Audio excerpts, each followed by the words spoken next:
Hi friends, எல்லோரும் எப்படி இருக்கீங்க? வீட்டில் ஸ்நாக்ஸ் செய்யலான்னு பார்த்தா நான் கடையிலேருந்து ஒன்றுமே எடுத்துகிட்டு வரல. வீட்டில் வந்து பஜ்ஜி மாவும் ஒரு அப்பள பக்கெட்டும் இருந்துச்சு. சரி, அதை வச்சு நம்ம வந்து அப்பள பஜ்ஜி போடலாம் அப்படின்னு சொல்லி ஒரு பிளானுக்கு வந்து அதை தான் வந்து நம்ம இப்போ செய்ய போகிறோம். அப்பள பஜ்ஜி வந்து ரொம்ப ஈஸி. அப்பளத்தை எடுத்தோமா, அந்த மாவில் டிப் பண்ணோமா, அதை வந்து எண்ணெயில் போட்டு எடுக்கணும்.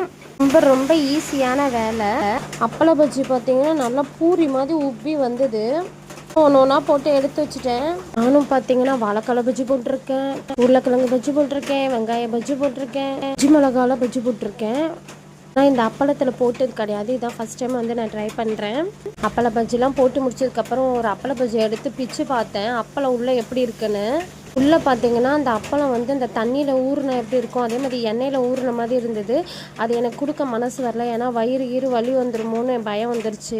மறுபடியும் கடைக்கு போயிட்டு காலிஃப்ளவர் சின்னதாக ஒன்று எடுத்துகிட்டு வந்தேன். அதில் வந்து அவனுக்கு பக்கோடா மாதிரி போட்டு கொடுத்துட்டேன். ஃபைனலாக நம்ம வீட்டில் இன்றைக்கி ஸ்நாக்ஸ் காலிஃப்ளவர் பக்கோடா தான். என்னுடைய வீடியோ பிடிச்சா லைக் பண்ணுங்கள், ஷேர் பண்ணுங்கள், மறக்காமல் சப்ஸ்கிரைப் பண்ணுங்கள். நெக்ஸ்ட் ஒரு சூப்பரான வீடியோவில் பார்க்கலாம். பாய்.